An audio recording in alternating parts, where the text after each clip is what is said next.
Hey everybody, if we're going to do a quick update real fast before I decide to say anything about this. Now this is that 3D printed frame I did up, thanks to the person, I forget the guy's name or person who did it. 3D printed motor mount with my Red Cat motor in it. What else have I done to this? 3D printed front bumper now.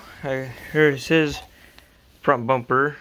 All I did is I cut the frame right here and down here. When you do so, make sure your body's on straight. So pissed at myself for that. But here's what the new bumper looks like. And gosh, that looks so sick. Since I did some trimming out of this, I wanted the bumper to be kind of more straight down. And so what I did is I cut the bumper straight here on both sides.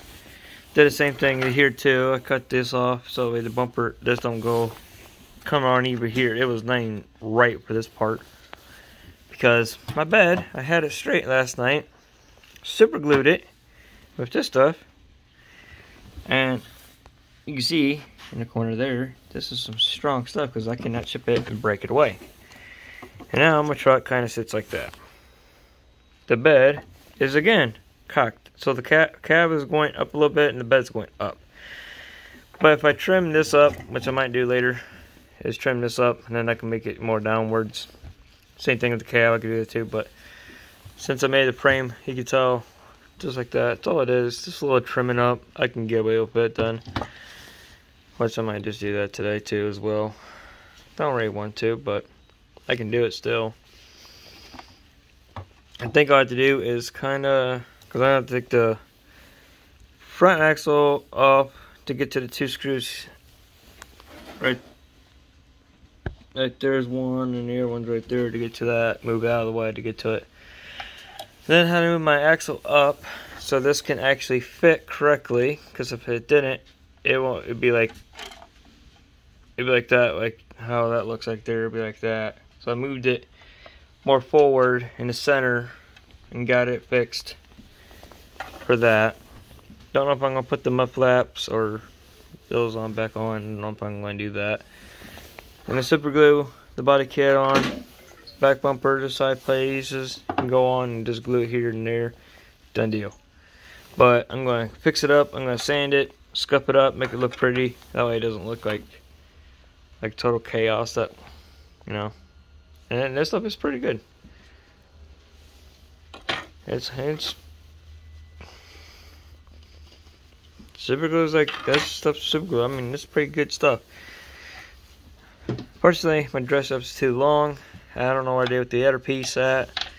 So my bullet is like, oh, you just cut it, mark it where you want it, cut it. So I got the dress shaft where I want it. I marked it where it's gonna be straight for both sides to go back together. So that way the dress shaft ain't gonna be kind of like that. That way it'd be all perfectly flat. Sorting it up. Found out this is the solid steel. This is off the C-14 KM. The axles are off for the C-14 KM.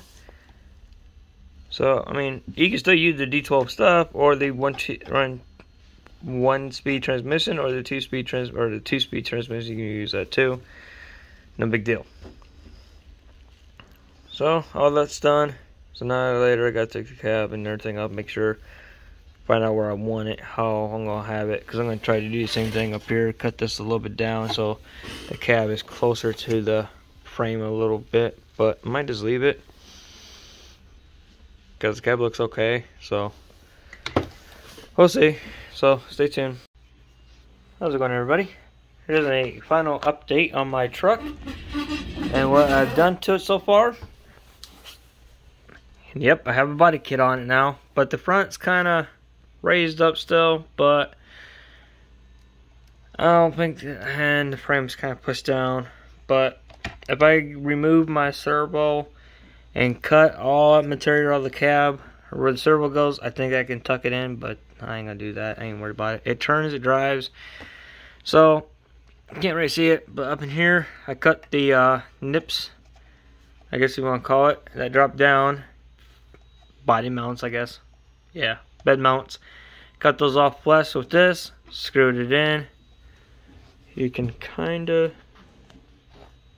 see, but and then back here have that big old orange lip. Cut that off of there from the frame where the battery tray will hit, or the battery would go into. I cut that out, so that ain't no more. Cut all this out around here a little bit, make it more flatter so the frame can tuck in. Move the axle forward a little bit so it matches the body kit. I just gotta put my fender flares on. I don't know if I'm going to do that yet or not. Double up my leaf springs because my motor broke my leaf spring, and a little plastic deal that goes right there broke both of those two. Yeah, so I got 2 leaf springs now. Right there, you can kind of see. Yeah, damn, you can barely see the metal. Now you can see the double in this. So a little bit thicker. Hopefully that might work. I'm going to try to figure out what kind of different axle I can put underneath this where it would not snap the union. Because WPL, I'm going to say this, because when you guys find me another axle that's solid, where I can slip it over the yoke, that'd be set. Or rack pinion, or whatever you want to call it. Because when you set the set screw, it's got that little lip. It's cut, and they drilled, like, notch it out for the set screw. Well, that made it weak, and this 550 mold right here finds it and snaps it. Not a big idea for me, but it is what it is. So all this has been updated, and I love the freaking bumper, back bumper, but I gotta make something where it covers this up. Easy stuff, but it looks good. I use a little bit of super glue so that stuff should comes in a little bit and make it look pretty. Front bumper, I love it. Now the front bumper, it had a thing that went out this way. I got rid of that, cut it straight. These were the same way, were kind of curled under. It didn't line up too well because the way my cab was, so I cut that out straight too on both sides. Everything is so tucked up, I can drift it. It's a lot of fun to drive it.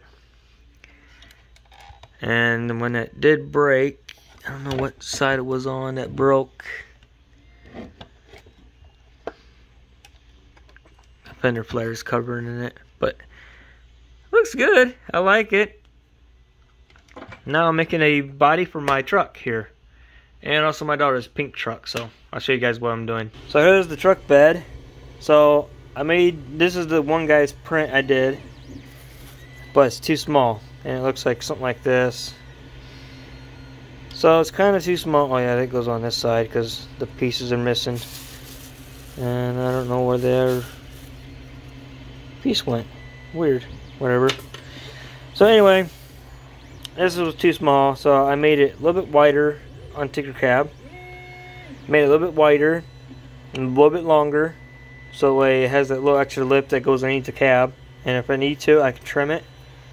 So I made these a little bit longer, I think, in front, and shorten the back up a little bit, kind of give that little set. But kind of ideal. I think this is my, what side is this? Right side. That's my left. My right side here. It's about almost the same size, but this is just a little bit longer. Because since I made that a little bit longer. So, and then I had, since I made it wider and longer, I had to make this one just a tad bit wider of the tailgate. I left it as a design, Toyota, because I like it. Oh, right there it is. So it looks like this. So I outdid the fender wells like how they are. I maybe tugged them like a race car. Have a big nice round fender, and it comes out to something maybe about right there. So this part takes about 5 hours to print. My version takes about 9 hours to print, or around 9 hours. His burn around 2 hours. 3 hours, I think, because that's like 63%, and 2 hours and 32 minutes at it. And all I did is I left this design alone, and what I did is, you can't really see it, but in here I put little skirts. So on the inside it has a little skirt on both sides along with the tailgate. So when I get ready to, I can just take this bed frame part, or the bed, and then I can slap it down right on it. Now, say like you don't want to print this out all pieces, I made it to where you can print out the whole entire bed. For me, it'll take about a day and 6 hours or something like that to do. I think. I could be wrong, could be less. And it's pretty cool. And all you do is print out the tail lights. Same thing what you can do here on pieces. So instead of having like 1, 2, 3, 4, 5 pieces, because of tail lights, you can do it 2, or you can do 1 all unit without the tail lights. You just do 1 big piece and then the tail lights, and they're done. It's pretty cool setup. I like it so far, and I can't wait to see what my design does, and I will be doing updates as I go.